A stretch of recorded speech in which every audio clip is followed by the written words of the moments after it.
Welcome to the enLIGHTenUP podcast. I'm Lisa Watson and will be joined by my co-hosts Nicole Frolick and Brian Koenigberg. The enLIGHTenUP podcast is a weekly show that provides an unconventional and refreshing spin on spirituality, where three friends and weekly guests share informative, fun, and usually off-the-wall conversations. Unlike others, we provide fringe and skeptical viewpoints on all topics, because our experience has taught us that the echo chamber is a boring place from which to learn. So regardless of where you are in your spiritual journey, we can promise you you're going to find a place to fit in here.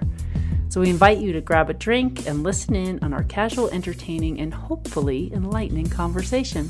And enLIGHTenUP is a self-funded podcast, so if you would like to help us to continue to be able to produce, enhance, and expand the show for our audience, then please send your support using the link in the show notes, or go to our website, enlightenup.us, and check out our merchandise shop, where you can purchase merchandise that will allow you to express some spiritual humor. You may also show your support by leaving us a review on iTunes and following us on Facebook, Instagram, Twitter, and YouTube. Thank you all so much for listening and supporting us, and now let's jump right into the episode. Hi, everyone. Welcome back to the enLIGHTenUP podcast. We are here back again with Brian. He's joining us on the show. We've managed to get some technological issues underhand, and today we're so happy to have a returning guest, Mary Dusina. She is a psychic astrologer, tarot and oracle reader, and shamanic herbal healer. She's also a seer, and she ran the first psychic call-in show in the Tampa area in the 80s. She was born on Halloween and is all Scorpio, just like our good skeptic Brian. Mary, welcome back to the show. How are you doing? Thank you, Triad of Power. It's so nice to be in the waves of your energy again, and blessings to your audience and the success of your show. So blessings to everybody. When are you going to stop calling me a skeptic? I know, right? We really He can't. doesn't feel that way to me. No. I know it's like one of the valuable anchors of your show for him to at least be, okay, now wait a minute. Explain that to me a little bit better. But Brian, to me, just feels like he's like that wise raven up on the branch, or the owl watching what's going on if it's nocturnal. And if anybody tries to be penurious or false-faced or try to lead anybody astray, including you two ladies or the audience, and he's going to be that white knight that steps in and going, I don't think so. I like everything she said. It sounds better than skeptic. Okay. Well, it's like he's your not today, not on my watch. I mean, I just see him as that. You know, he's the watcher. He's like the watchtower. He is actually. In fact, I like think that name for him. He's like the Watchtower Knight. I like that for him. It just feels like he's got that lineage in his past life sojourn. You know, he's got that, like, I'm willing to be the watcher. You know, like maybe in modern days it would be like the security guard, or like the guy that was up in what did they call it, the crow's nest on the pirate ship. He's got the long range view, and that's so important when things, with some people, not us, okay, not casting aspersions, can get a little too woo-woo or believe anything. Or, you know, in the psychic field, there have been those psychics that play on people's vulnerability. So I'm all about having a watcher. I'm all about that eyebrow raised and our intuitive antennas well hoisted. Well, him and I are both big fans of Game of Thrones. So that's what I was just thinking. Yeah. Jon Snow. Yeah. You know, forgive me, I've not seen that, so I'm going to trust that your audience knows exactly what you're talking about. I just haven't followed that, and I know it's so uber popular, but if you've got your archetype characters in that, we're good. Yeah. Brian, you have no problems being Jon Snow, right? No, that's okay. He'll wear it well. And you could say, you know nothing, Brian. Now I have to Google it and watch little YouTube vignettes so I know your characters. That's funny. Well, Brian really did start off originally as a skeptic. Good. You know, but Good. a lot He should be. A lot of stuff has just been happening that, you know, it's really hard to deny once you start to have the experience, right?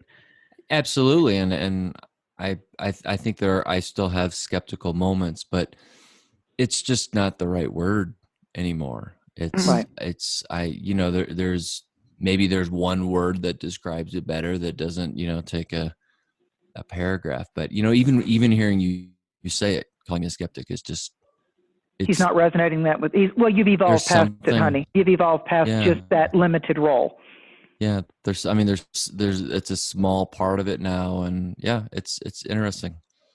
I see him as the watchtower. I mean, I see him as the watcher. He's the watchtower, which is in the higher order of, when you get into angelology, the higher order, when you go through the cherubim and the seraphim and, the watchers, there's thrones and dominions and different kinds of principalities and powers. And when you start getting into the seraphim and you start getting into the watchers, they are the ones that are like monitors. They're the monitors. They're the guard. Maybe sounds a little too harsh, but it's just the watchers. And another mystical word for the watcher that I like is seer, the seer. Yeah. I love that. Yeah. Well, Mary, you are definitely one of our more popular shows, so our audience really loves what you're putting down. Thank you.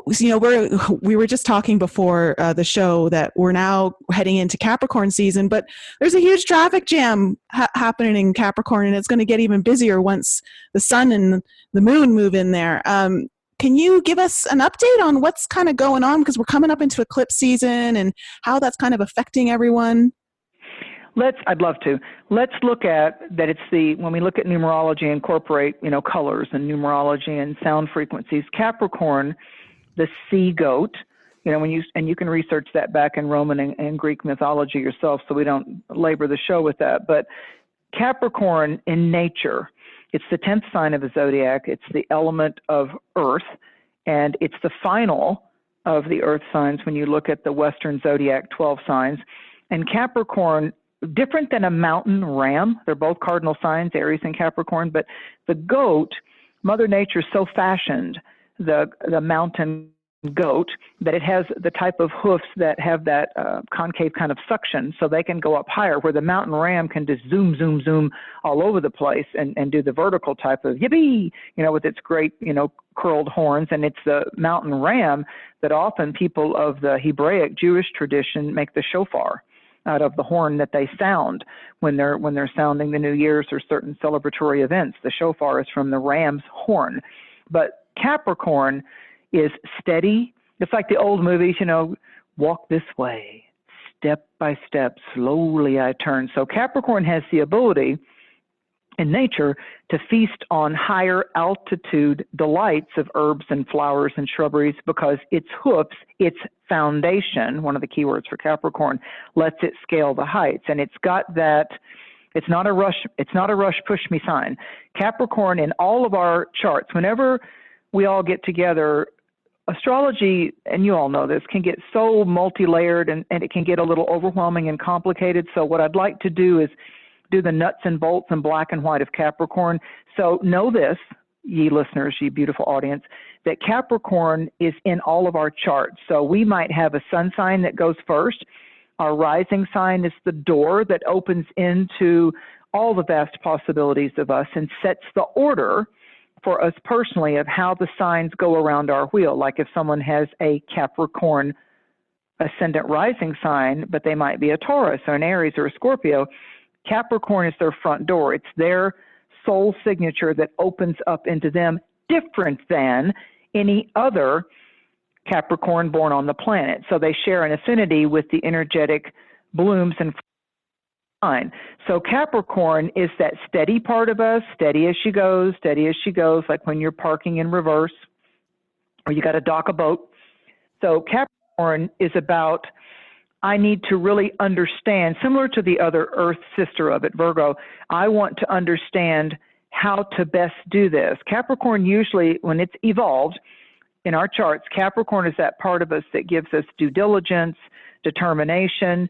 It's the part of the monk or the priest or the nun or the shamanic disciple that says, I will build the mandala out of the beautiful sand every day, even though that Buddhist priest that knows that he's taken a vow of silence, that the masters of that ashram are going to completely erase it every day. So part of their discipline is they have to build the sand mandala every day, because it teaches them about intention and focus and determination. So all of this plethora, all of this parade of celestial energies, because we're including the North and South Node, we're including the mainframe of eclipses that happened in our testing year of 2019, we've been dealing with, when you look at the psychological aspects of Capricorn and its polarity sign, Cancer the Crab. So here we have the mother, the matriarchal, the yin frequencies. Both signs are considered to be of a yin magnetic vibration. We have 6 masculine yang signs in the zodiac, Western zodiac, and we have 6 of the yin feminine magnetic. Masculine being electrical and yin being magnetic. So in 2019, regardless of our age, regardless of our chart, because of the turning of the wheel and the dominant elements that were happening in Cancer, the crab, the ocean crab, and Capricorn, the sea goat, mountain goat, we've been looking at, once again, certainly in our subconscious, unconscious, what point are we all at, Lisa and Brian and Nicole and Mary, what point are we all at as we kind of look back over this year at the intensity, cosmic exclamation points brought on by our North and South Node eclipses of how we've processed or not our mother-father issues.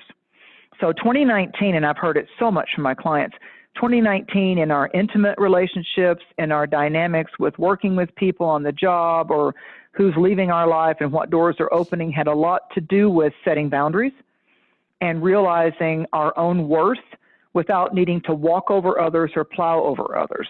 So people that were playing professional victim, you know, when you go back to the Celestine prophecy and you go back into the control dramas, you know, the intimidator, the poor me, you know, when you go into those 4 control dramas of how people move in and out of wanting to get their way, this is the kind of thing that got stirred up in 2019. So you guys can go on the internet and look up the control dramas of the Celestine prophecy by James Redfield, because that all got opened up. Now, this Capricorn vibration of Saturn and Pluto coming together, if you go back to the years of the end of 1980, if you are at that timeline, what was going on in your life at the end of 1980 and when they actually came together around that week of November 8th of 1982, because Saturn does its little 2.5 to 3 year sojourn in a sign. When it goes in, all the planets have different and varying orbits and rates of speed. So if you're old enough, end of 1980 into 1982 was the last time that Saturn and Pluto wanted to dance with each other and come into an alliance, and that was in the cardinal sign of Libra. So at that point, Libra was lighting up in our charts. Now we've got the solar eclipse coming up, zooming over. Actually, to me, it got ignited with this full moon of 12/12, and it's going to come into another strong kick at Yuletide, winter solstice, when the sun shifts in the northern hemisphere into the sign of Capricorn. Then we've got that very strong eclipse as we go over Christmas, the Christmas holiday of celebrations at 4 Capricorn. So I want to give you an image, another image. So people, when they watch it on TV, they've actually been out to Las Vegas and they see one of these incredibly ornate, powerful, expensive motels, and they do the demolition ceremony where you just boom and it all comes down. You watch like this huge structure, this like a tower coming down. That's like the old order coming down, and you see the dust, and like people are like excited watching it like they do fireworks on July 4th. And you see this boom, you see this demolition, because they've got to clear it, because they're going to start a new foundation and they're going to upgrade, or they're going to build a new super resort in Las Vegas. Another image that came to mind to me psychically was the original Disney movie of The Hunchback of Notre Dame. And so the bell ringing, you know, to me, if you look at celestial visuals, and most people, as you learn in neurolinguistic programming, are visual. So imagine that the creature that's okay living in the high place of the castle because it got tired of people judging it. So the hunchback is ringing that big tower bell. It's very high in the castle. And so the ringing of the bell is alert, alert, everything is, there are going to be new doors of opportunity opening. But here's where humans get resistant more than their beautiful soul star. Humans tend to get irritable and resistant and in denial when it comes to letting go of something that's become familiar or a habit. So I don't know what you're talking about, Mary. So here we're shifting from the magnetic feminine earth signs of Uranus and Taurus. You can't push Taurus either. And Capricorn, we've got this dance in Capricorn. So let's look at the positive part of it. Jupiter and Venus, our expansion party guys, have come into Capricorn too. So we really enter this year, and Jupiter joins this eclipse over Christmas. So we're entering the year with, hey, it's okay to let go, and you just need to maybe apply some more diligence and discipline. And you got to roll up your sleeves and do the work now. Where 2019 may have suddenly given us the creative impetus and stimulation, Capricorn's all about, okay, you need to either hire the people to do the work for you to get the landscaping done. Maybe you've got the vision, maybe you've got the blueprint of the building, but you either need to be the Capricorn CEO and hire the right people. And we all know from hiring plumbers and yard people and different kind of people that if they're not on their game and they don't have integrity, then it's a whole host of problems that opens up with that. So, the old saying, if you want it done right, do it yourself. So if we don't do that original research and Better Business Bureau and what's their reviews, and I've even had people that I've hired that had excellent reviews and just dropped the ball with me because they were going through some incredibly challenging times in their personal lives, like the divorce happened, a child died, one of their parents died. So it collapsed them. Humans are kind of frail when it comes to the micromanaging how our subconscious patterns, strongholds in our mind, leashes, from the past. This is about everybody packs a bag when we come in with this incarnation. Saturn's saying, unpack it, work it out, join the gym, go swim in the heated pool, take time in the sauna, soak your feet with, magnesium, Epsom salts. You got to start self-nurturing, Cancer, because you've got work to do. The dirt's been cleared. The garden has been tilled, and we're starting from ground zero. We're starting from the base now. Well, I think too, it all makes sense because with that Capricorn building energy and us kind of getting ready to move into 2020, which is a 4-year. 4 is all about strong foundations, and you want to be building on a strong foundation, and so something that's going to last for a really long time. And of course, with Jupiter moving into Capricorn for the next year, we have such a fortuitous energy behind us, it's really going to help expand that and really push us into that place. Well, and see what we're entering this new year with, what January's door greets us with. It's not just a new year, it's a new decade. And so to your point of the new foundation and the four new walls that have to come up to steady the room. Most houses have like a rectangular or a square geometry. It's like the presents that we give, unless we do the little bags or you go buy a circular box, they're normally square or rectangle. And even if you look at the gift bag, mystically, it's still it's a vertical rectangle or a vertical square.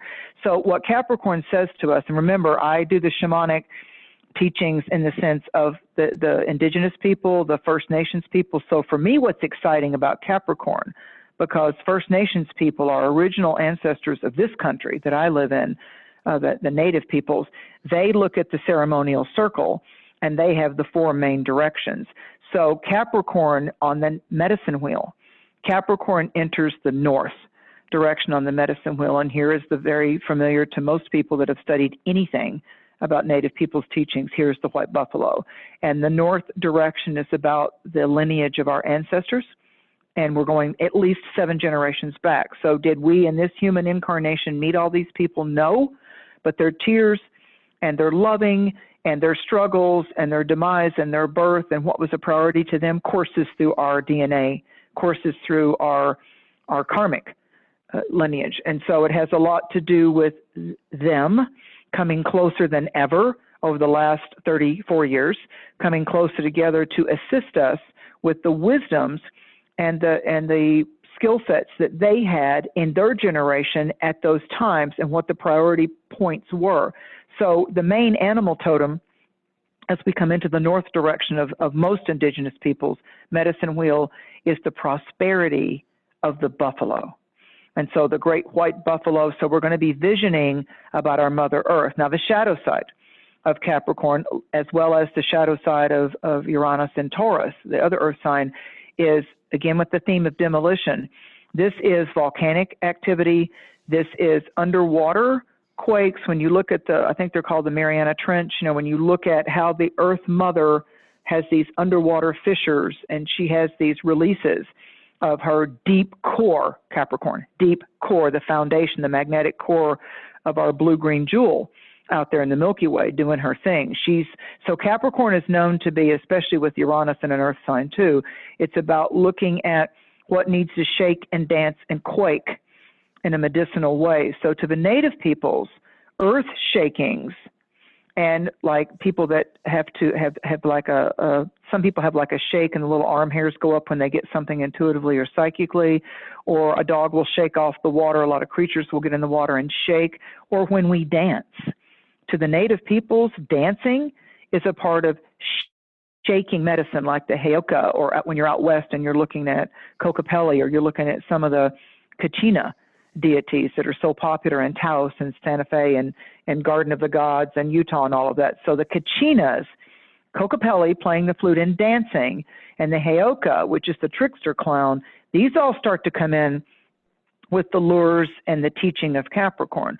So the shadow side of Capricorn is when we go to one of the famous things that comes up at Yuletide Christmas, Scrooge.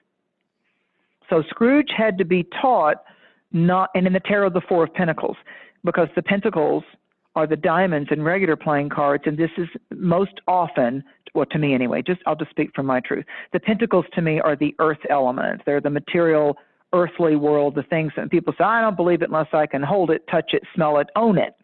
So when we think about a very well-known Christmas story, Scrooge, we think about Tiny Tim, and we think about his father working so hard for Scrooge, trying to swallow any disdain and any discomfort and be the loyal, dedicated employee, that's Capricorn too, to the very penurious and tight-fisted and tight-wad and just gravelly and grumbly and complaining and always looking at the dark side of things. And if you don't hold on to it, nobody else is going to do it for you. So that could be like the shadow side of the Capricornian energy as well. So my metaphysical antidote to that is we all have blessings and we all have skill sets and we all have an ability to work from humility and work more with seeing 3 things every day that we're grateful for. That will absolutely reprogram your subconscious when it comes to fear of not having enough.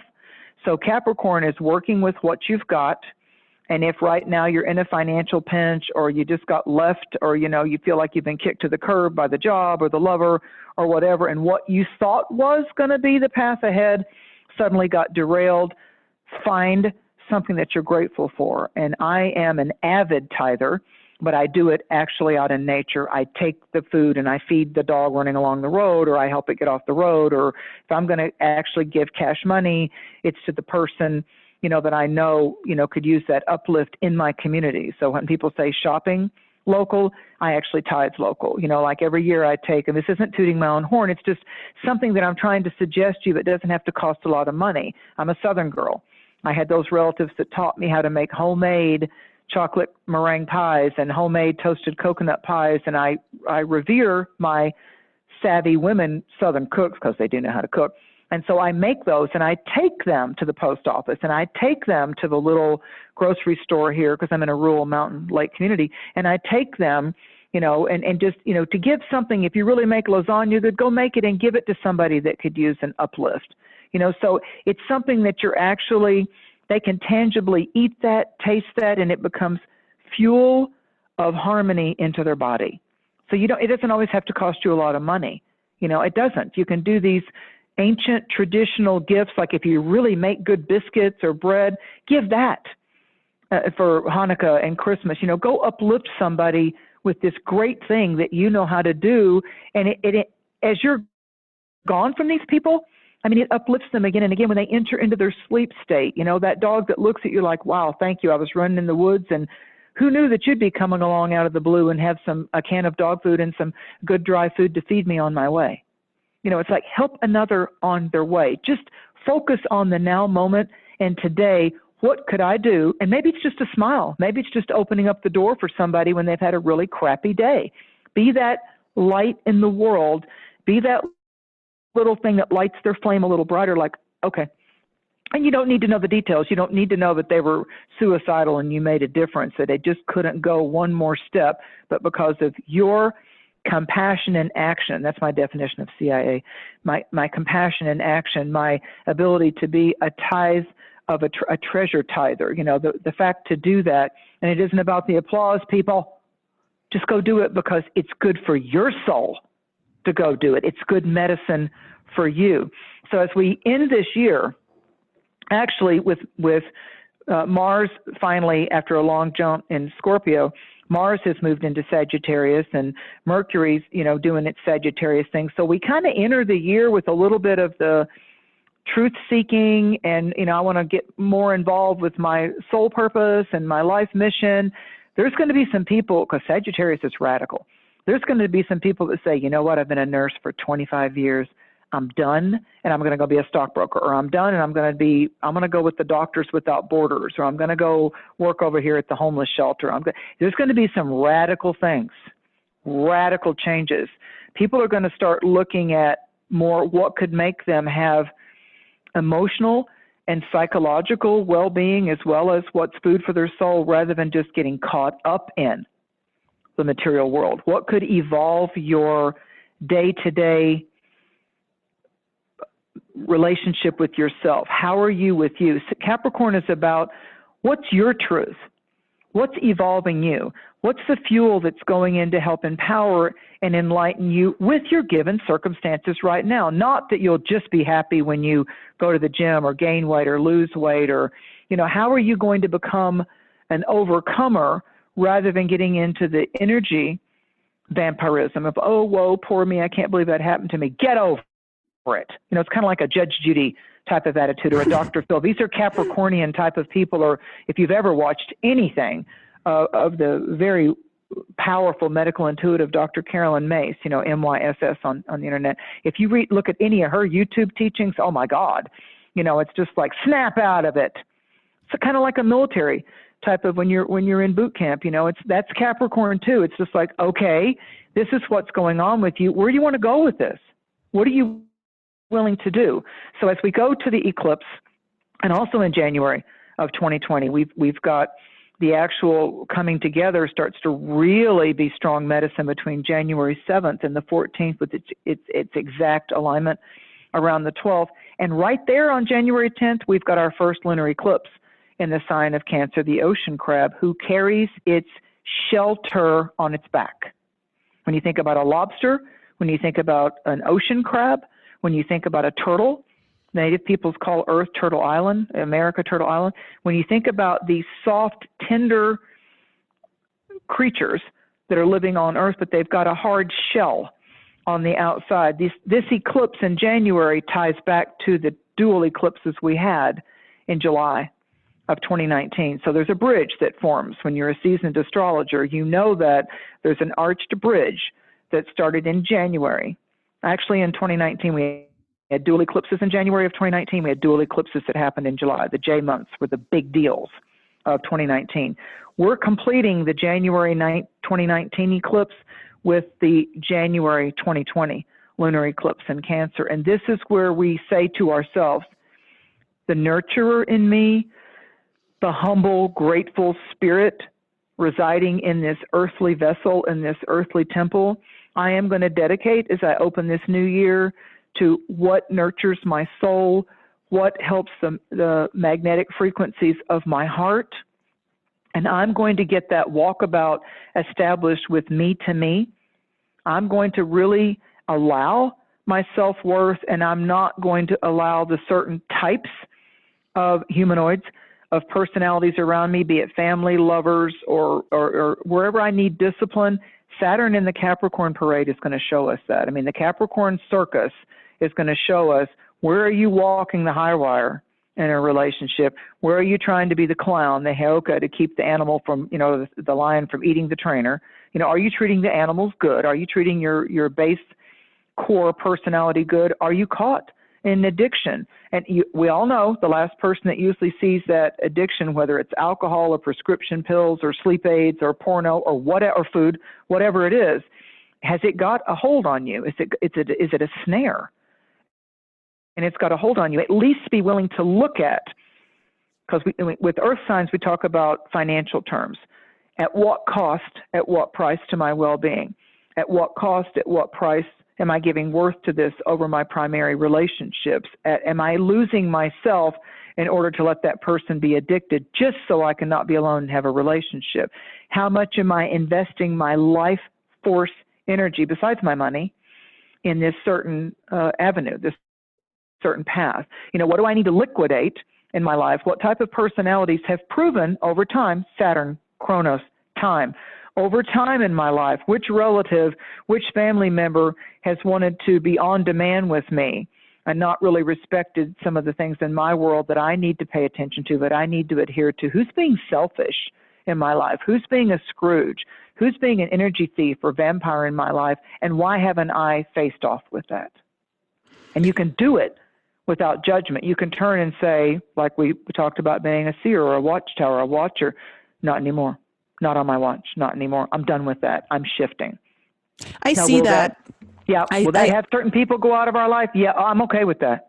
Yeah, and I think too, I get that same sense, and I talked about this in my alchemy program over the weekend, that this year is so important for you to really be like that CEO or rock star of your path. Like, are you going to finally have the steering wheel fully in your hands, and are you going to take every step necessary that you need to take to actually build and create what it is that you absolutely desire for yourself, the way you want to see yourself showing up in this world?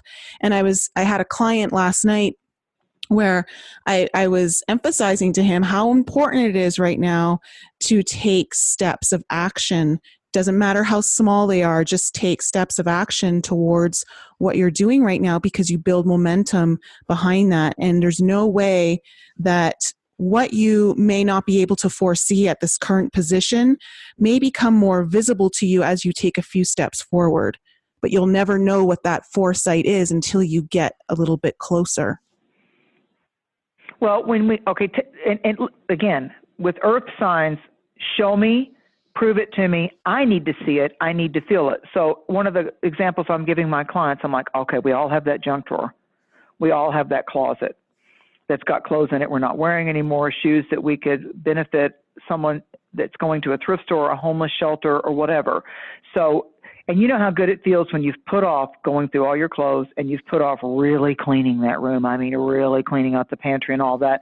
So when you do it and you actually roll up your sleeves and do the work, and then you go take the actual drive your car and go donate the stuff, and then step back at the end of that project, wow, I really did straighten up my garage. I really did let go of stuff in storage.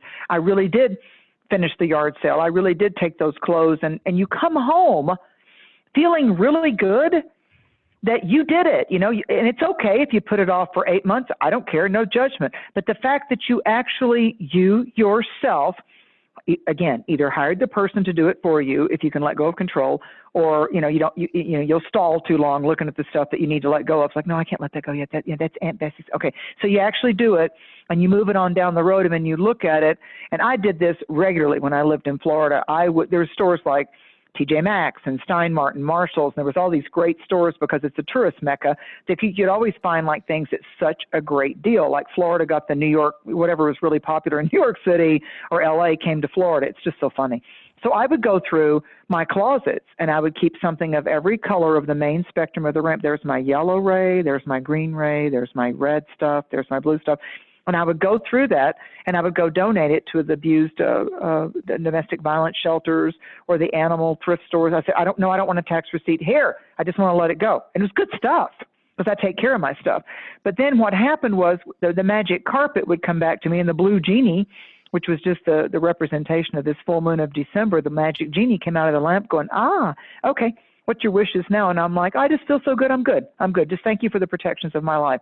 And all these bargains would start coming to me, like going through one of those stores when you find your favorite designer store that has, the great prices when you walk in the door. It's like the magic just jumps off the shelf to you. It's like, oh, cool, look at that.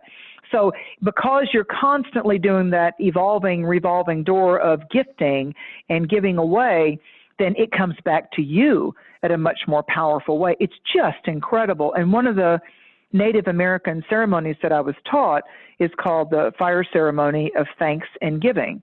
And part of the requirement of, I used to do it in autumn, and part of the requirement of that is I say to the participants, everybody that comes to this meditation circle has to bring something that's held a really strong emotional charge for you. Like, you've got to let it go. So bring something that was like the childhood teddy bear or the ring that somebody gave, or whatever it is, and this thing that's had a strong emotional leash on you, put it at the fire, put it at the edge of the fire.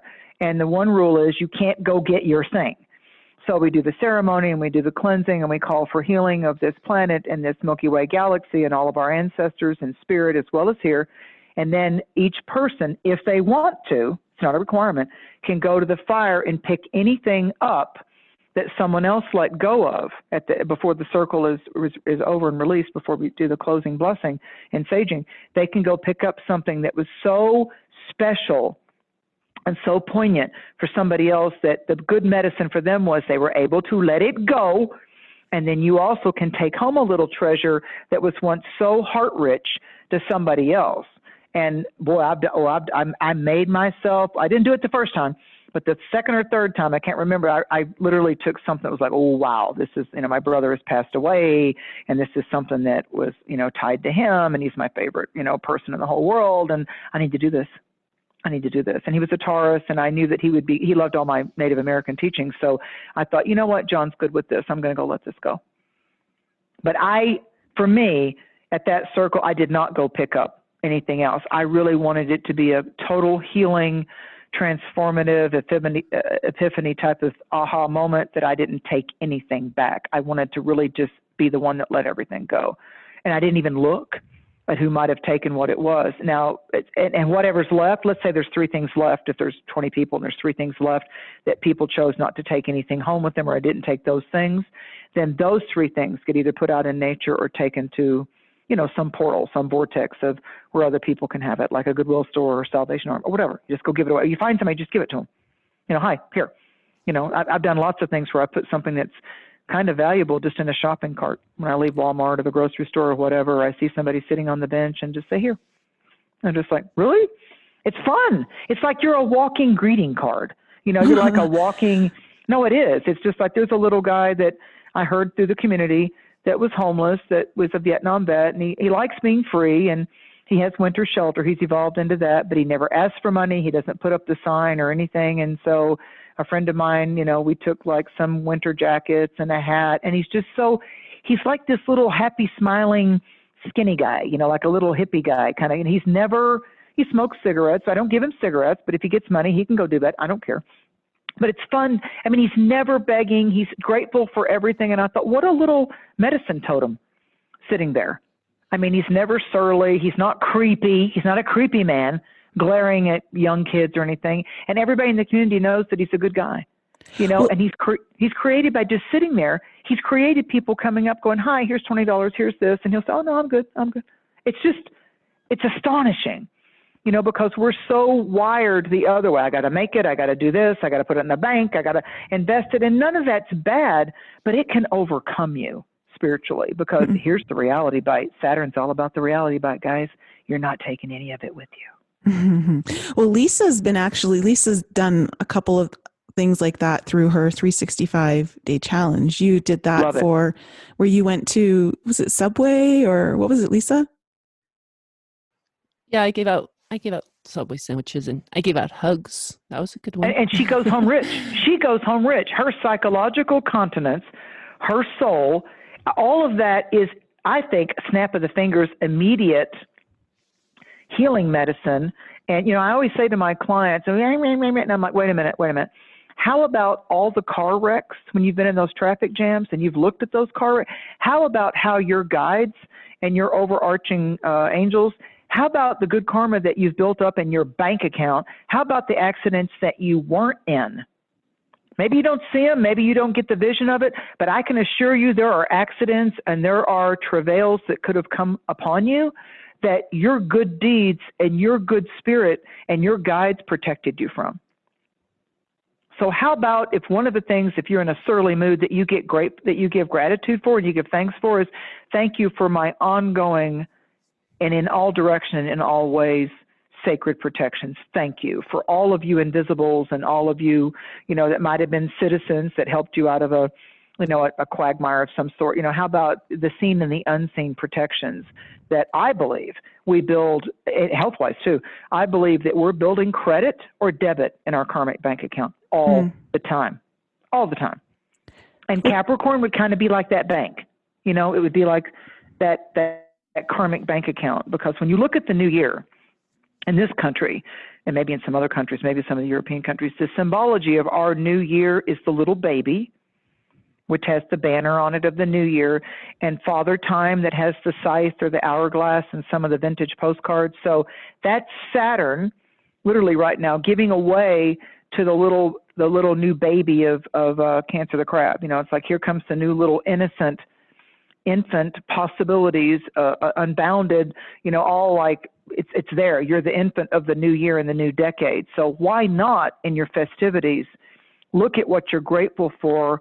Look back at all that you've overcome in your life, that you survived, you know, that could have taken you out or could have taken you down, and your own ability to say, I got this, I'll do this, I'll never give up. You know, like when you watch these CNN hero shows, or you look at Ellen DeGeneres' Greatest Giveaway Stories type of things.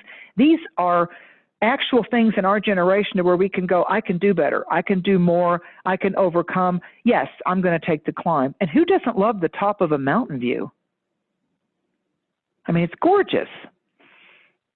So we've got work to do. I'm not gonna, you know, pretty that up. This is going to be a year of working it. It's going to be a year of you're making the communications. You're not.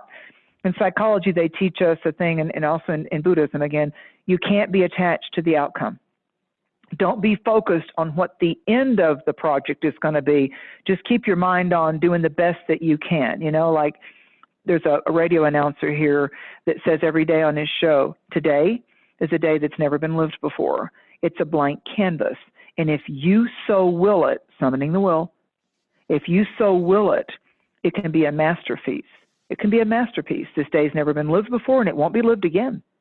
So I think that in society, we've gotten so technically leashed and so ADD distracted that we now need to come back. Capricorn, Taurus, you know, the cardinal signs, the cross quarter points of the year, Aries, spring equinox in the northern hemisphere, Libra, the opening of our autumnal magic, you know, winter solstice, Capricorn, Cancer, summer solstice. So these are points in the turning of the wheel, and these four signs are in the spotlight right now and going into 2020. But here's the thing, a lot of these astrologers, I don't like the fear factor of like, ooh, Saturn and Pluto, and they're coming together, and, you know, they're all there, you know, at January 12th. It's like it's going to be like world crushing. I don't believe that. But I never saw it that way. It's funny. No, of course you didn't. Of course you guys didn't. But actually, here's seasoned astrologers know that they already came really close together around April 14th to the 19th of this year, as far as Saturn and Pluto, okay? And then every time in 2019, full moon or a new moon in Aries, Libra, Cancer, Capricorn, this, to your point, Nicole, put more fuel in the actual engine of what we were wanting to drive forward. So these, and look at Aries out there. If you're an Aries, or you've got an Aries rising sign, or Aries is really strong with a bunch of planets in your chart, Neptune in Pisces has been in Aries' 12th house. And so Aries people, male and female, are really going through this internal like purging. You know, they're going through this whole, everything that was ever a smack in their life psychologically, they're having to revisit through intimate relationships and getting that dynamic off the ground. So the cardinal signs of Aries and its polarity Libra and Cancer and Capricorn really have, the pot's been stirred. No matter what your sign is, if you have an ascendant or a moon or a rising sign, or your Mars and your planets, you know, Mercury and Mars and Venus are coupled up in the cardinal signs, 2019 has been like, holy moly. Yeah, I'm going through a major epiphany transformation, and there haven't been that many aha moments because it's been like, you need to surge and purge this. Oh yeah, this year has definitely been a shakeup. Yeah, everybody I've talked to, everybody. So I think we help our clients by saying to them, okay, try not to take on the whole entire study of astrology. Let's just focus on the nuts and bolts of your right now. Find out from your favorite astrologer. Some of these internet math programs do not give you a correct chart. Sorry, it's just the way it is. Support your spiritual, way showers, and go to somebody that's done this for a long time or really loves the work that they do. Find out where the zones, called houses in astrology, where is the section in that 12-sided wheel, where do you have Capricorn first and foremost? Where is the sign Capricorn on that house? Which number house of the 12 is the sign Capricorn on? Go find that out. That's your first work, which I'm at work now, Capricorn, your first building of the foundation and the four walls of your new enlightened awareness. Let's get the best out of astrology fast. Then Capricorn is always opposite its sister sign of Cancer. So those two zones, those two sections, or those two rooms in your 12-sided round house, that's where all the action is for 2020 as far as our soul evolvement. So where the specifics are going to happen, we haven't even gotten to the planets yet, where the specific themes for your evolvement and enlightenment, enlighten up, where we're going to get enlightened up, whether we kick and scream and fight it, or we give into it and go, okay, I'm going to at least look at these areas and what these houses in my chart, where you have Capricorn and Cancer in your natal birth star map. That's where all the action is in 2020. It started a little bit with the eclipses, north-south node teachings. That's our karma. South node is the work we got to do, and the north node is our ability to adhere to the plan. So south node is where we get lazy and procrastinate, and it's past life crap that we still need to work out. And north node is that goat climbing that mountain right now, saying, okay, I got this. So instead of being the baby going, wah, why me? I didn't want to do it. Why me, God? No. It's about you are one with the divine. You are one with the sacred breath. It's what breathes life into you. Wake up, be authentic. And more importantly, Nicole, to the shadow side of Capricorn, get out of your life. Stop paying attention and holding audience with people that are deliberately greedy and deliberately vampirical and deliberately mean. Get that walked out of your life, okay? If you're not that truth teacher, life coach, a sister, cousin, whatever, if your effect is just being kicked to the curb or they're just using you or whatever it is, move your vibration away from that. It's not about judging them. It's about cleaning up your own world. Okay, so something really funny just happened. In my head, when you said that, the song "Get Out of My Dreams, Get Into My Car" popped into my head. Get out of Is that Billy Ocean? Was that Get Out of My? Yeah. Get into my car. Yeah. Song. It is an 80s song. I know. I'm a total 80s song lover. But it's actually quite it applies in this situation. Well, I love that it's Billy Ocean because Billy Goat and the ocean Cancer the crab. That's very intuitive of you when you look at archetypes. His name's Billy Ocean. And we were talking about, you can have a pretty car, a nice mechanically sound car sitting in your driveway, but if you put the wrong fuel in that car, it's going nowhere. If the alternator or the battery dies, it ain't going. It's not going. It's a frozen vehicle. And look at the movie that's getting all the attention right now, Frozen. Let it go, let it go. Okay, and Cats is coming out, and cats are very independent type of creatures. They know that they have to independently, keep going. And what are they said to have? 9 lives. So if you look at that, we're coming into a 4-year in numerology, and then you go to the Western zodiac and you start counting signs. Aries, number 1, Taurus, number 2, Gemini, number 3. Oh, look at that. The 4th sign is Cancer, the ocean crab. So that's my on a sign. psychological level, start looking at your insecurities, start looking at your vulnerabilities, you to you.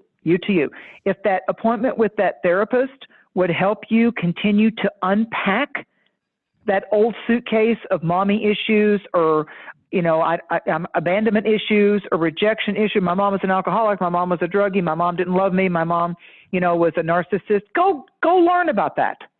Just go learn about that. I'm not saying you have to do it all year long, but go get that person that studied that skill set through college, and they've had a practice, and they've written the books. I don't care if you do it on YouTube.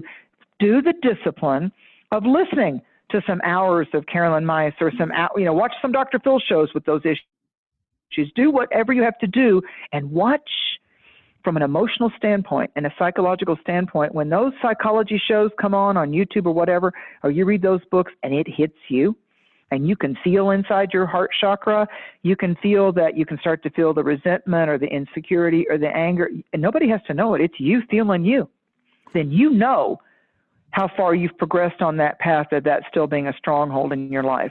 We had this Gemini, magic blue genie 1212 at 1212, 1212, all that stuff going around on the internet. Okay, that was about, and 12 adds back to a 3. So that was about the creative instigation. That was about what's a stronghold in my mind? Because the eclipses in 2020 shift to Gemini Sag. We start a new Saros series. So they go in 19 and a half years. So we're moving from the Cancer Capricorn vibrational north-south node and eclipses. We're shifting into Gemini and Sagittarius, because it's never just one sign, my lovelies. It's that sign and its balance. It's that sign and its polarity. So we're shifting from this feminine vibration in the north node, south node eclipses into the masculine, kind of non attached to being the yin or the yang. Gemini is like Peter Pan, and Sagittarius is kind of like Johnny Depp when he plays Jack Sparrow, in the Pirates of the Caribbean or whatever that is. So we've got these adventurers and white knights and sojourners of truth that's beginning to come up. So these are game changers. So in our charts, find the Cancer Capricorn and then look at, are you the generation? Are you getting to be 29 to 30 years old or 58 and a half to 60 years old? These are the people that are going through their first and their second Saturn returns. Big year. Every year for whoever's going through that. So if your age is going to be 30 or 60 as you're moving into 2020, this is called the Saturn return, the first of a second Saturn. And if you're 89 or 90, your third Saturn return. So go look at that. Go look at that. But if you look at where the eclipses are going to happen, so you can have it in your podcast, January 10th, lunar eclipse, and that's going to bloom out in the sign of Cancer again, our ocean crab. Get out of my get out of my head and into my car. Gemini, into my car. And then when we go to summer, when we go to June 5th, we're going to start seeing these shifts into the Gemini Sagittarius vibration, because on June 5th, we're starting to breathe more of like, I got to have freedom. I got to have liberation. Gemini and Sagittarius are all about don't crowd me. So that's going to be the first lunar eclipse in mid-degree of Sagittarius. So we open up this year with the Sagittarius Capricorn blend, and we're searching for, what is my truth now? What is my heart and soul? I'm a mystic that believes the soul and the heart hang out together. It's been proven through like Heart Math Institute and a lot of the science now. We're going to have so many this is such a disclosure year. I'm calling 2020 the year of perfect vision. Your vision's 2020. So whatever's been obscuring us, where we've been in denial, where we've been playing avoidance or hide and seek with ourselves, there's no more hiding. And the corrupt politicians in the world, on this planet, I don't care what country it is, I don't care what faction of political view they tout to adhere to, if it's corrupt, it's coming down. It's coming down. It's going to get exposed, just like we had last year, all these Hollywood people that were doing, wrong things with children and inappropriate things in the career business world with men and women, these inappropriate sexual carrots in front of me, being held in front of their face. Do this and I'll give you this. The Weinsteins and the different people that got exposed for the human trafficking and the wrong sexual stuff. That's a lot of what got exposed, as we go back over 2018 and 2019. And now it crumbles, it implodes, it is a demolition derby that happens, and then disclosures coming out. So in science, what's been hidden? In medical advancement, what's been hidden? The sinister is going to get exposed, but the sacred and the succulent and what can actually improve us and advance us is going to come out as well. But never forget, the two best liars in the zodiac is someone that takes the shadow side of Capricorn or Gemini. Absolutely. And I got 30 years to prove it. It's like, I'm telling you, when I've sat back and go, wow, the ones that could put on that really good mask, and then turn around and stab in the back kind of a thing, and that's one of the first things I learned from the very famous witch, Sybil Leek. And when I interviewed Eden Gray, the gal that was in some of the first tarot books, and then when I started studying different people, Stephen Forrest and Rick Levine and Alan Oken, and when you get back to these seasoned astrologers, and you're the audience person that says, which dark side? You always hear Scorpio's dark side is like really sinister, so what are the other ones? And we all have, if we go with our intentions to the dark evil, really evil, like I don't care who I heard, I'm getting mine. And I always heard the same thing. Oh, the best players of a zodiac are the shadow side of Gemini and Capricorn. And I'm like, okay, so I just kept that little pearl of wisdom for myself and watched it play out through clients, and not just women and not just men and not just older and not just younger. It's like, wow. And when people would tell me, oh my God, this person trained with me for 20 years, was one of my instructors in my karate school, and then they totally went behind my back, that's the same as a stab in the back, and did this and that and just flat slap lied or extorted funds, or, I found out they were a pervert, or not appropriate with children, all this. And I'd say, oh, when was their birthday? Whatever. And it kept coming in, Gemini, Capricorn, Gemini, Capricorn. And I have lots of friends that are Gemini, Capricorn, and we all have Gemini, Capricorn in our chart. But it's kind of where that temptation, I've worked really hard and I haven't gotten my recognition yet. So I think that, I should just take it. Thievery is thievery. If it's not yours, it's not yours. And then when we go to June 21st, there's a big solar eclipse that ushers in and opens up our summer solstice in the Northern Hemisphere. It'll be on Father's Day. And it's interesting. It'll be at a very powerful energetic zone. It will be like in the tarot, the Fool card. It's going to be 0 degrees. Oh, wow. Of Cancer the Crab. So it's Father's Day, which is interesting, isn't it? It's Father's oh my gosh, and Day. it's 11/11 here. It's just as you said that. Yep. So we've got, if we can just kind of take it in categories. On your psychological front, how's your inner child doing? Cancer the Crab. How do you nurture yourself? The mothering side of the goddess, in Native American teachings, it's grandmother moon, and our earth mother, father sky, great spirit. So the Capricorn in mythology, Kronos and Saturn and father time. So it's patriarchal. It's how do we take care of ourselves in the world in a material sense? How do we find our food and our shelter? So that's Capricornian. How do we discipline ourselves? And as I told you earlier, Capricorn's all about choice equals consequence. So remember your C's. Capricorn and Cancer begin with in our alphabet the letter C.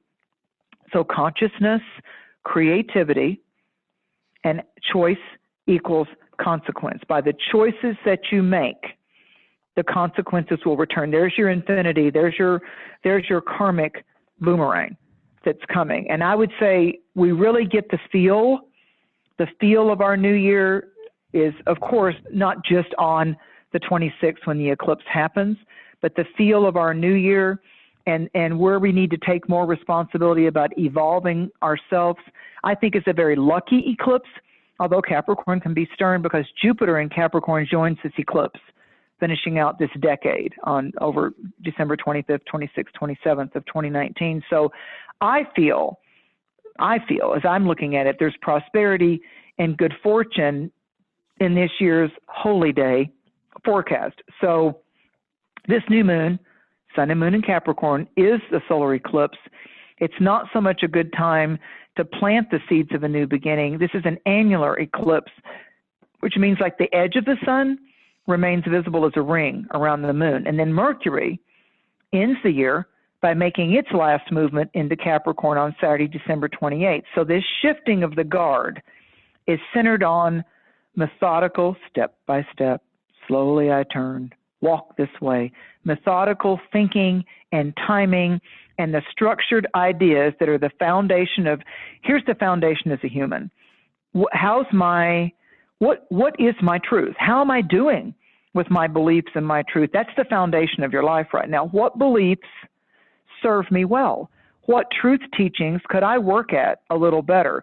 What on my path is a light on my path? And what are some of my addictions and and beliefs or things that I'm giving discipline to, and what I'm investing, what am I paying attention to that really isn't turning out so well in my world, psychologically and energetically, and I'm hurting people in my life because I'm now drinking too much, or I can't sleep without the sleeping pill, or, you know, I'm shutting down and I'm not communicating as well anymore. So this shift is centered on how are you structuring foundation? There's been a demolition. How are you structuring your ideas? This is the best week in the last of 2019 and closing out this decade. Have that sit down with yourself. How am I doing with my inner child?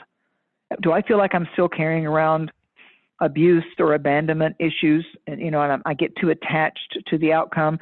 Talk with that inner child, because if you're past the age of 18, then, or you're 75, you still carry around the relationship with your inner child. It's timeless, birthless, deathless. It's one of your life coach guides.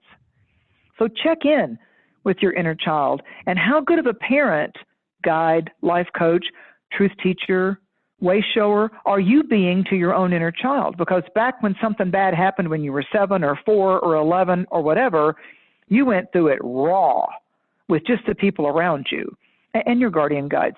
Now, if I'm 45 and I'm replaying in a meditation or in a ceremony, I'm re-looking at, because my inner child's still with me. If I look at her and say, how are we doing? I'm 45. How are we doing with that inner child stuff? You know, you've got me now. I'm incorporated into you. You know, I've championed, as John Bradshaw did in all his inner child work on the PBS specials. I'm your champion. We have each other now. So if there's anything you need to vent or say to me, or you still feel like you've got a wound that just won't heal, let's go take that to the life coach or a seminar with Lisa or Nicole or Brian. Let's listen to a podcast. Let's replay it again. Let's replay it again. And as I'm hearing these words from enLIGHTenUP, as I'm hearing these words, watch what's coming up in your emotions. Watch what little tsunami, or like the Mariana Trench, what fissures of old resentments or anxiety or abandonment are you starting to be, yeah, that happened to me. Okay. So stop judging them or you, and do the Saturnian Capricorn discipline of like, that isn't going to be my silent ghost anymore. That isn't going to haunt me anymore. I am going to take the authentic, tangible responsibility of healing that aspect of my life. I will carry that past incident no longer into my future. It doesn't get to go in my fuel tank. That's super great wisdom. I love that. We just and it comes off the heels of our last episode on the inner child. So yes. That's great. Mary, would you be able to answer a listener's question? Absolutely. Always. And bravo, salute. And I also would like to finish with a little oracle message for Lisa and Brian and you. Okay, that sounds great. Okay. So this is from our listener, Michelle, who actually also happens to be one of my coaching clients. And so she said, if you need any information, I have full autonomy to give it to you. Good. But she said, since she's been exploring her spiritual side, her nightly dream experiences have completely changed. And now she's having a lot of dreams that include animals. She's never really been an animal person before, but now she feels a huge connection with the animals. And she's also having many people that have crossed over visiting her. Before she began her spiritual exploration, she said she's had dreams of these people since their passing, with the exception of her grandmother, who appeared with a message the night after her passing when she was 14. Sometimes they just want to say hi. Other times they tell her things or show or offer her objects. She says, I've also had many strange experiences and happenings connected to the spiritual realms in my dreams. I welcome most of what I have been experiencing and tell the things that I don't have a good feeling about to leave my dream experience while I'm having it. So she's curious to know why this is happening and if you have any advice going forward. First thing I saw psychically, because movies start to play when I'm working with clients, or, you know, and remember my background's media, so I love it that I don't have any visual distractions. You know, I'm going off your voice and her energy vibrations. The first thing I saw was this is an upgrade in her actual default systems of her soul self beginning to come over the psychological personality of this particular lifetime or incarnation, because she's got a footprint in both worlds. Like, she's stepping into lucid dreaming, and she's got actually people that have passed over, and maybe She's also going to have some visuals of humans appearing in the dreams that aren't necessarily people that she knew this lifetime. In dream work, also, some of the characters that you see when you study Castanada's work and you start really looking at dream and meditation imagery, it's one and the same, really, hypnosis and self-hypnosis and dreaming and imagery, is that sometimes the character that you see in your dream can be an aspect or an archetype of you. And here's what Castaneda teaches, and when I studied with Brian Weiss, Dr. Brian Weiss, who does a lot of fabulous past life work, is that look at the eyes. A lot of times when you look at the eyes, they're your eyes in a different vessel, whether it's an animal or a human. Then you know it's a higher aspect of you or an archetype of you actually taking a phantom form and talking to you, taking an artistic visual form.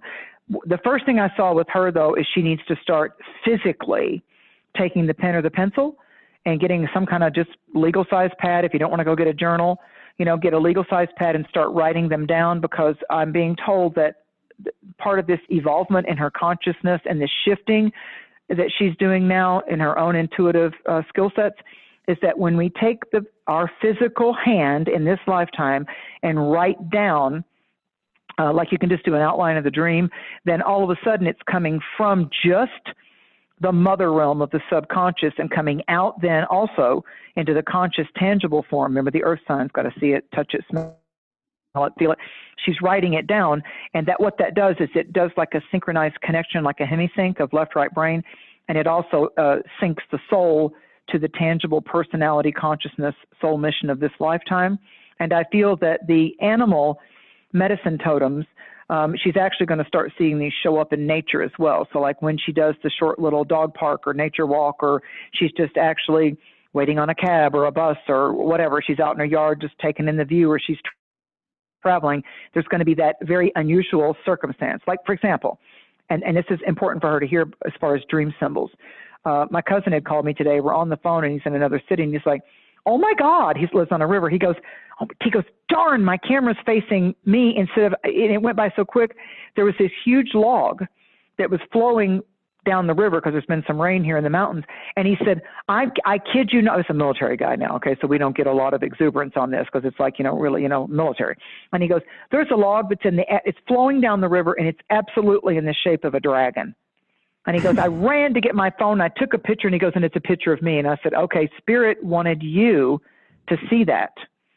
Spirit doesn't always want us or need us to share that with other people around us to prove it. Why do we take a picture? Like, look, I'm telling you, I saw this UFO. I said, okay, so I said to him, make no mistake about it. We're still in the full moon phase. It's just a little bit on the wane. That Spirit telling you that this full moon for you is a dragon. Go look it up. Go research it, okay? And for me last night, I always put out food for the nocturnal creatures to address her animal thing. And I put out this Amish potato salad and this blackberry cobbler that I made that I didn't finish, and I don't waste food, so I put it out there. There's always in the mountains possums and stray cats and during the day crows and things, okay? So I look out there, and I actually got a picture. There was this beautiful big old fat skunk, and it had its nose down into that potato salad, man. It was having a party, and I'm like, oh, cool, skunk.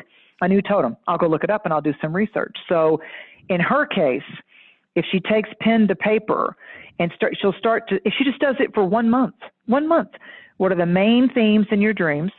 What are the main messages or feelings that you're getting from the people that appear in your dreams? I applaud your ability to say to these people, no, you don't get my audience right now. Get out of my dreams. Get out of my car. Get out of my dreams. Don't pester me. I don't have an intuitive feeling that I need to give you audience right now, because trust me on being a medium, even before I wanted or understood being a medium, when I'm 7 years old and crap used to appear at the end of my bed, all these spirits. And as a little kid, as a Scorpio, I'm like, get out. Get out. If you want to talk to me, you talk to me in nature. You come during the daytime. I want to go to bed. Go away. That's a kid. I mean, that was my inner child going, cut it out. You're creepy. But they still were all crowding in, wanting to have audience with me. So as a kid, I'd pull the covers over my head going, I'm not looking to you, and I'm not listening to you. That's all I knew to do at 7, because I just thought everybody had things come and pester them in the night. And they weren't demonic, but they were hungry, selfish spirits that wanted to take my child energy. Pay attention to me. I have a message for you. I'm like, go. This is going to be your thing this lifetime. I'm like, go away. It's not time. It's not the right time, right place. So she's getting discipline to be able to back it up. But what I feel is she's shifting her energy. And with her, when I get a feeling on the medicine wheel, I feel sky world. So certain bird totems, certain stars, rainbows, certain shapes in the cloud are going to be very strong around her in her outside mother nature, like looking at the external visual artistic themes as well as what we see in our dreams. But the main thing is her energy is shifting. Write it down. Oh, very cool. Thank you, Mary. Oh, you're welcome. Well, you've given us so much incredible information to unpack. Like, I know I'm going to have to re-listen to this episode once it airs, and there's so much wisdom in there. Thank you. Thank you. Thank you for coming on. Did you want to finish off with the oracles really quickly before we close out the show? I do, and I'll do it quick because I know you're on a timeline, and again, it can be we can overdo it. We can hit them with so much, but I've heard that all my life. My clients, when I do one-to-ones, they're like, they call me back in 10 years and go, I saved that CD. I saved that tape. I wrote it down. And do you know your reading still talks to me? And I said, because you chose to listen. Not that I'm special. You chose to really let it keep blooming, because I like to do those kind of readings. This isn't going to be you coming to me in December off my website and getting a reading. Here's what Spirit said to me. Here's my Capricorn discipline. Yo, Mary, we're going to do readings with you that this person may only come to you one time. You may have one meetup with this client, with this person reaching out to you this lifetime. You better make it good. You're going to touch their life. You're going to be some kind of seed of light for them. So we're going to give you that weight of that responsibility that you're not responsible for the outcome, but you better be fully present and fully dedicated. And this is a girl that has her Saturn and her Sun close together. So I know the Saturnian discipline. And if I don't abide by that, Nicole and Lisa and Brian, if I don't abide by that, the repercussions come to me. Choice equals consequences. So for you, Nicole, and this is a wonderful oracle deck. When we love oracle decks, we have a plethora of those. This is from an oracle deck because people always ask and people don't always tell them. So it's called Nature's Whispers is the oracle deck. So the artwork is by Josephine Wall, who's one of my favorite artists. So there is so much artistic dream world into these cards. So I'm going to give you the name of the cards so you can go look it up. Like if you go on YouTube and you say Nature's Whispers oracle deck, or that card, you can start to pull it up on Pinterest or on YouTube. So it'll give you guys an extra little medicine moment for yourselves. So you got card number 38, Nicole, and I love this card. It's very earthy. It's a tree, a beautiful tree, and its roots have all the great moss on it. And the tree is a man, a male figure, it's yang, kissing a woman, and she's coming up. It's like, how vines and things will come up and grow on a tree, and her hair's got all these like pink blossoms in it, and they're kissing. And the name of the card is, and this is interesting, it's not just love. The name of the card is Acceptance of Love. Acceptance of love. So I'm going to suggest that any potential, you may have none, not a judgment, any potential obstacle courses or any potential, like when you go on a highway and sometimes they got those orange cones, it's like detour, road work ahead, any kind of road work that was in the way of you being able, we think we want love, we're ready for our twin flame and our soulmate, and then when they get close, it's like, I'm scared, scary clown. It's like, are they honest? So all that stuff starts to happen. So this means that you've been working on yourself and you're at a better point, because there's always somebody that will find us attractive or that we find attractive. It doesn't necessarily mean it's going to have a long timeline. Sometimes it's just a hookup. But this is acceptance of love. So first and foremost, you take that back to yourself. Nicole has done a tremendous amount of work, according to this card, on balancing her animus, her male-female energetic circuitry within her, and she's ready to accept love instead of just always be the giver of love. Like the first one to do the back rub, the first one to say hi, the first one to start the process going. Now you're going to be, it's coming back, and you're going to have to be able to accept it because, girl, it's going to show up. Yeah. So that's okay. Sorry, that's really speaking to me because on the full moon, right at the full moon, I was meditating, and I wanted to also focus on releasing whatever my inner child really wanted me to release, and I just kind of put this intention, said, what do you want me to release, and what do you want to bring into my awareness? And all of a sudden I just heard her not scream, but she just said it so boldly and loudly. She said, receive me, receive me. Yep. And listen, somebody's lying to you if they say they didn't have any bumps and grinds and falls and fractures emotionally in their childhood. Please. Even if we had an idyllic childhood, there were still times you didn't get your way, you got bullied, you got insulted, you got your feelings hurt, okay? It's how we registered that and how deep that wound went in, okay? So your new color is the forest green, the hunter green. Try working with the green ray in meditation if you don't particularly like wearing a lot of green, but I feel like the Taurusy greens, the Capricorn, hunter, mossy, spring has more of a lime green kind of thing to the new grass and all that's kind of a yellowy green. But when you come into winter and the pine trees and the Neelan cypress and all that, those are a different kind of green. They're like more of almost like a blue green kind of a vibration to them. So, and your number's 38. So that of course adds down to an 11, but you got a 3 for creativity and an 8 infinity with that. Now for Lisa, you've got the earth creatures and the forest floor, okay, Nicole. But she's got an air card, and there's stars up in the sky. And what's interesting about this is that there is what I would call a clipper ship in the bottom of the. You know what I'm gonna do, Nicole? I'll send you these pictures in your messenger, and then you can send them on to Brian and Lisa. There's a clipper ship, so the old-fashioned ships with all the sails, the big sails, it's actually cutting through a golden field, not water, a golden field. And the trees have like female body shapes to them. Then the clouds are above that, and she's got like a dove coming in from the stars. So it'd be like kind of like a twilight time. And she's got her right hand extended out, and this spirit dove, because inside the dove is a whole nother artistic painting.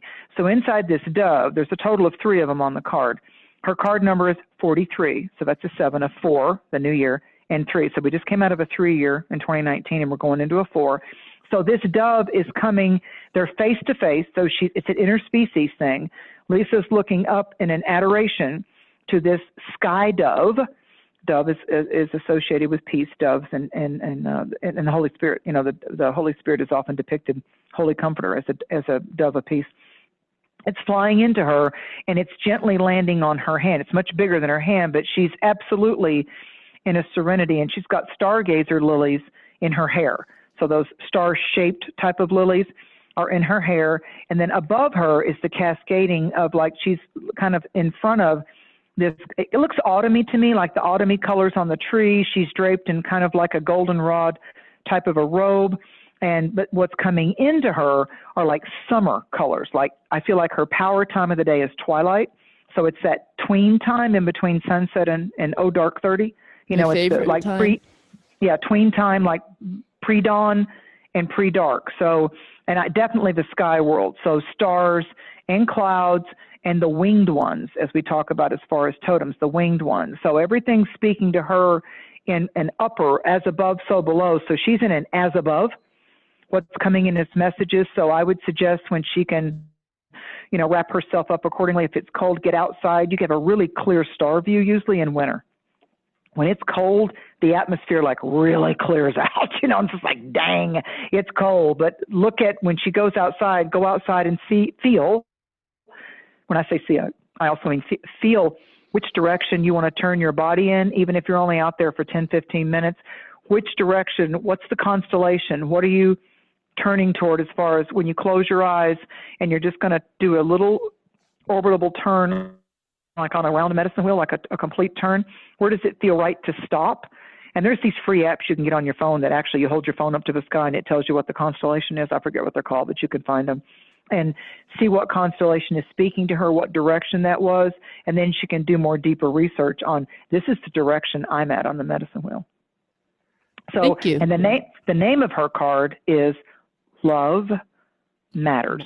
We pulled it up on our phone. I have a picture of it here. Okay, does that mean what matters in love for her? Does it mean that love is to now take a priority of love matters most in your world, beyond career, beyond finance, beyond home, beyond domestic, beyond other family members?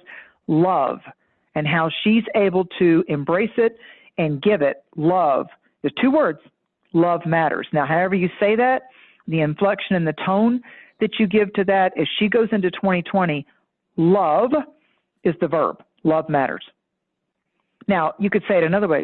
So she's going to be dealing with matters of love, or her love matters. Okay, so just look at however she wants to play with that, because she's the artist painting the portrait of her life.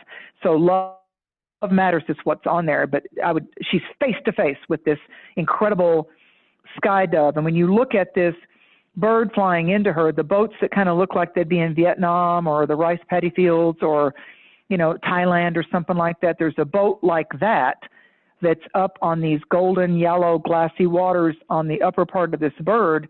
And then there's mountains in the background. And then there's a stream that's coming down, just down from her hand, that's actually becoming part of the bird's underside of the tail, that's coming into this world for her. So if you look at the bottom of the card, there's a clipper ship going through like flowers. It's cutting a little path through these flowers. It's going over to the left, but this other little kind of oriental looking ship, rice paddy type of ship, is actually coming toward her. So it doesn't need so many sails. So that means it doesn't have to travel that far. You see, the other ship's got all those sails and the wind's propelling. It's going to go on a longer journey.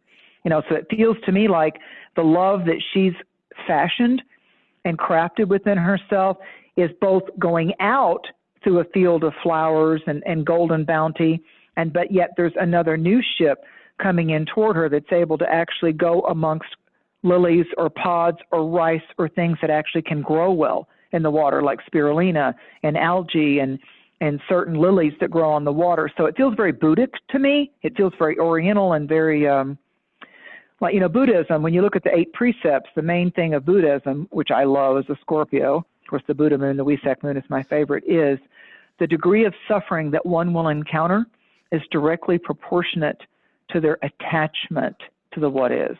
So that's why Buddhism is about non-resistance. It is what it is. So Buddhism is real bottom line. It is what it is, and she got a bottom line message. Love matters. Yes, it does. Okay. So then for Brian, our seer, our watcher, his card is number 24. And so we have the 2 of details, paying attention to the details and doing it the right way the first time, paying attention to the details. And then the 4, again, embracing this 2020. And 4, both Lisa and Brian got the 4 in there. And the 4 has a lot to do with look at things from all 4 directions, and you might incorporate a deeper understanding of the medicine wheel and what the 4 directions mean, their hemispheres, and of course that ties into an astrological chart too. So he has this female like water nymph, so it's like in the Myrrh kingdom, and she's riding actually on a seahorse. So like a cowboy would go and get on his horse, she's actually being transported by a seahorse. So his is very aquatic. I see angelfish with the stripes on them. There's other seahorses, and the seahorse, I think if I remember right, the seahorse male actually gives the birth. He both impregnates the female seahorse, and you'll have to look that up. I'm pretty sure that the seahorse male actually does the birth. So that'll be fun to look at. So he's the seahorse, if that's correct. Seahorses then the seahorse actually. Seahorses are hermaphroditic. Okay, so that would tie into the tarot card of the world, because it's a hermaphrodite on the world, and she has that banner on her in the Rider-Waite deck of the mystical 3. That scarf makes a 3, hiding the actual below parts of the hermaphrodite quality of the both, the he-she. So the seahorse he's focused. He's just happy. They're underwater. You can see the air bubbles coming above her. Again, we've got this face of bliss. The card is called, he gets a sentence, be your best self always. And the bottom banner of his card is what I would call like an Easter kind of yellow, like the color of butter. It's more of a soft yellow. Nicole's just like that hunter green. And Lisa, yours is almost like what I would call a peachy kind of yellow, like a peach. It's a blend of peach and the yellow tone, very, very light peach. But with Brian's, this is about I'm coming up. I can be both beneath the surface and I can come above the water. So it's very Neptunian. It's got like a water sign feel to it, like the Cancer, Scorpio, Pisces. But seahorses to me, this is more Poseidon and Neptune. And so I would look at the Neptune aspects in my chart, how this Neptune in Pisces transit and the Pisces full moon and new moon in 2020, I feel like has a lot to do with fluidity and flexibility and being able to flow easier in your life with the what is. So, but he's into the flow. He's into, you know what, that was an old, it's like an onion. I peeled that layer off of me. And, I don't have to peel the onion all the way to the core, but those layers are like the snake sheds its skin, one of Scorpio's symbolic totems. I'm willing to let that skin, that served its higher purpose. I can let that shed now. I can let that go now. And so her hair becomes this beautiful, almost like a kaleidoscope or panoramic colors. It's like her hair would be like the way you throw a rock in a lake, a still lake, and watch it ripple. Her hair is becoming like this fluidity, but her hair is actually coming up, and it may be the happy part of his inner child. It's coming up and mixing with the oxygenated bubbles that's just below the surface, because their movement is creating both circles and bubbles that's coming up to the top of this oceanic kingdom. But I see the oceanic part of the floor. So she's actually the seahorse and the angelfish and all these wonderful like coral and other, it's like she's in a secret kingdom, like that movie that used to be called The Secret Garden that the children would run to for their restoration and their harmony on the planet. I feel like this is like an aquatic underwater serenity. It's like when divers say, why do I dive? Because my God, there's such beauty. There's such a mystery. There's such an exotic quality to what's in the water of our Mother Earth. So there's something about going to the water, salt water, and salt water has those positive ions. It's either positive or negative ions, I forget. But negative, there's a different kind of healing that happens with salt water. So he may be looking at, am I doing Celtic salt? Am I eating with Himalayan pink salt? Do I maybe need to add a little iodine in, because I've been doing non-iodized salts in my cooking or my eating, So of course we go to restaurants, we're still using regular salt. So, the iodine thing, but that might be something. I feel the mineral selenium might be beneficial to Brian. Look at what type of minerals are in the salt water. Salt water. So, salt water, going to a saltwater aquarium, looking at the medicine totems of the water world, and particularly the oceanic worlds. And if he had to pick an ocean, just in a meditative fantasy, if there was one ocean I would like to go to the edge of and bear witness to, which we can now do on the internet, with National Geographic, and just take these little video tours, what ocean would I most like to go to? If I could go to any ocean in the world, where would I like to go? And that ocean, that longitude, latitude is one of his spirit teachers this year. It's everything to do with that culture, everything to do with that place, everything to do with maybe what kind of fish or things are famous at that part of the ocean that people, like, and again, the cultural beliefs and everything, I would say, would have to do with that. It may be in the United States, it may be somewhere else in the world. But I would try to do, I'd try to do a meditation and say, if I had carte blanche and the ticket and the time and the resources to actually go and be at the edge and look at the face of my Earth Mother's effluvia, her actually life force waters. Here's what people forget about any ocean. It's full of life and death. I mean, creatures dying and shells, and so much is in there, and so what would be the ocean that you would go to? And I believe that is going to be like an external dream, talking to him and continuing to teach him. And I hear psychically enrich him all through 2020. Oh, thanks so much, Mary. That's kind of cool. I like that reading. You're welcome. And did you find the cards, or do I need to send you the visuals for? No, Brian and Lisa, I think, found them. Good. Yeah, So I found 2 of them. I didn't find mine. Okay, so be your best self always is number 24. And I'll send it to Nicole, and then she can just forward it to you, out of the Nature's Whispers Oracle deck. And the artist, again, is Josephine Walt. This girl likes to give credit to whoever does it. It's just like, but I feel like, again, just to wrap up, please, please, please do yourself a favor, listeners. Just go find out where Capricorn is in your birth chart. Go punch in your birth chart, call an astrologer like yours truly, and get that New Year astrological analysis, because you've got such a beneficial fuel when you know of all the 12 signs and of all the 12 months that are open portals and vortices of power for us next year. Capricorn is where the action is. Capricorn, not necessarily Capricorn people, Capricorn themes and issues. So it's stoic and it's austere and it's don't be miserly and don't be selfish and don't be greedy, but do your work and don't take credit for other people's work. Give credit where credit's due. So don't be like that, because like in the tarot, the materialism card, the devil card, is one of the cards that's associated with the Capricornian shadow. So don't go there.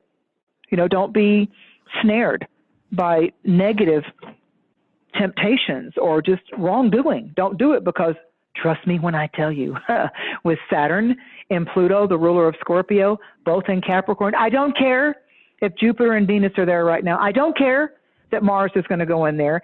With Saturn and Pluto in Capricorn, if you're nasty and if you're ill-spirited, the karmic boomerang is going to slice and dice you big time.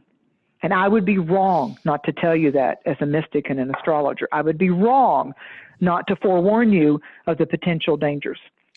Choices and consequences. That's it. That's our Capricorn. It's the C word. Well, thanks so much, Mary, for coming on, and thanks so much for all of your wisdom. To our listeners, please, if you're interested in booking a session with Mary, you can go over to her website, marydusina.com. We're going to leave her information in the show notes below. You can also follow her on Facebook. Thanks so much, Mary, for all of your wisdom, your shamanic connection, and all of your abilities as a seer. Hi, Holy Spirit, beloved archangels, watchtowers. Thank you for our new year and our new decade of 2020, and anyone that finds that they're listening or hearing any of this to do with the host here or myself.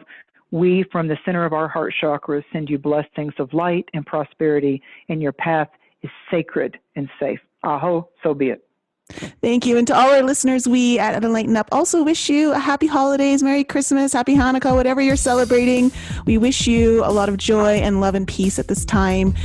We will be back with you guys next week. We love you all. Bye. Bye. Thank you all for joining our show. We appreciate you tuning in and supporting us. If any of you have any questions you would like answered on the show or any guests that you would like to hear on our show, please email that information to us at info@enlightenup.us or send us a voice message using the Anchor app. There's a super cool feature on there that allows you to send us a message or ask us a question with a touch of a button right from the app. And please continue to support us by following us on Facebook, Instagram, Twitter, and YouTube. And if you haven't checked out Nicole's channel on YouTube yet, head on over there for some more insight from her, or you can visit her website, inflexibleme.com, where you can book a personal coaching session or a tarot reading, watch some of her most informative videos, or you can sign up for her newsletter. And if you're interested in some light language healing, head to my YouTube channel, lisaloveslove.com, or send me an email to lisa@lisaloveslove.com to inquire about your own personal reading. Thank you again for joining us and supporting us, and we'll be back with you all next week.